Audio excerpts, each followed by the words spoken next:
Welcome back to 1600. Now, I know this AIG story is big, it's real big. I mean, it's like a whopper, you know? I feel like a game show host. I mean, we're stuck on the word outrage. Outrage! You outrage? Well, come on down. I mean, or we could do this other game show. The password is outrage. This is so outrageous. Greater outrage. Outraged. Outrage. Much outrage. Outrage. Latest outrage.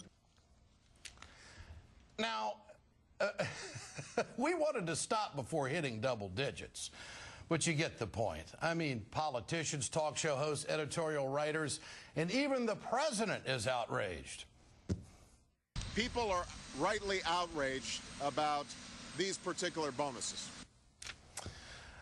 But can you and I do anything about it? Probably not, but we can ask these jokers in the front office to give the money back. Folks, I've been saying this for days on the radio, and today a New York Democrat, Gary Ackerman, he stepped up and said the same thing. This old school teacher is going to give you a little bit of advice. Pay the $165 million back. All 73 of them. I think they ought to be stepping up like the rest of us and making a sacrifice. After all, it's our money keeping them afloat. Folks, this isn't retention money. Heck, 11 of these guys don't even work at AIG anymore. And don't give me this garbage about a contract. Contracts are renegotiated all the time in business. Americans are taking pay cuts. People are losing their homes. Healthcare costs are going through the roof. I mean, it's crazy out there.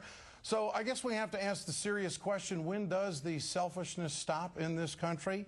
Where was the outrage a year ago? The last administration protected executive compensation, which I think really set the table for this kind of behavior. I think this story has the potential of being a wake-up call to all Americans. Conventional wisdom in this country is changing. And isn't it ironic, President Obama campaigned on change, but I don't think he planned on using this roadmap to get there. Has there ever been a more eventful 58 days for any president? I think not. Well, who's watching over these companies to make sure they're doing the right thing with their bailout money? Well, next up, we'll talk to Senator Byron Dorgan about a new proposal to crack down on his AIG hearing. Folks, there is no senator in the Congress that has paid more attention to waste, fraud, and abuse than Senator Byron Dorgan from North Dakota. Senator, good to have you with us tonight, and he took some action already with Senator Cantwell today. You pushed the ball forward and called for a financial crimes task force.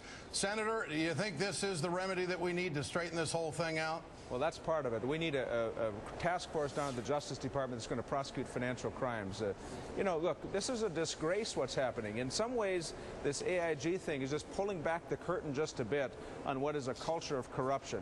Lose a bunch of money and then pay big bonuses and trying to suck it from the taxpayer. This is unbelievable and shameless in my judgment. Senator Dorgan, legally speaking, do you think the Congress can do something about getting this bonus money back and back into the Treasury? Because that's not where it was intended to go. Absolutely. Well, we're going to do everything we can. I think we can find a way to claw this back. I have an idea, Ed. You know, maybe you should ask the CEO of AIG just to send you the envelopes of the bonuses, and the way the employees get it, they have to show up on live television and see if they're shameless enough to claim a bonus. My guess is not. Most of them would go unclaimed in that circumstance. Let's see if they want to pick up bonuses on live television.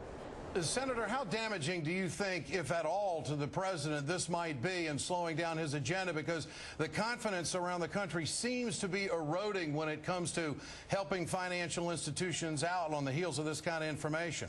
But you know what? The American people need to know this information. We need this transparency. The president is angry about this. This isn't his fault. I mean, he wasn't. This wasn't on his watch.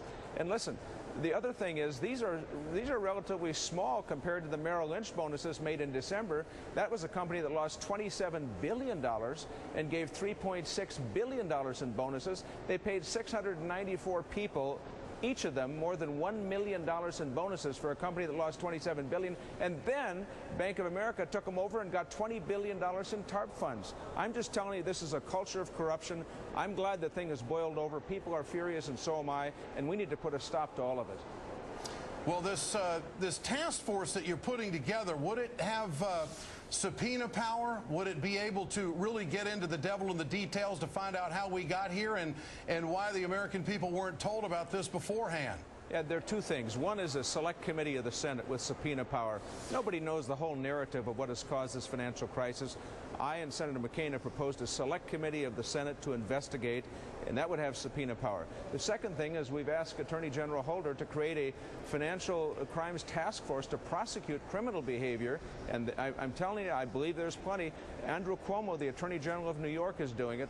It's federal money. We ought to be doing this as well. And I hope that we'll do both things, create a select committee in the Senate to investigate, and then a financial crimes prosecution task force at the Justice Department. The American people deserve that.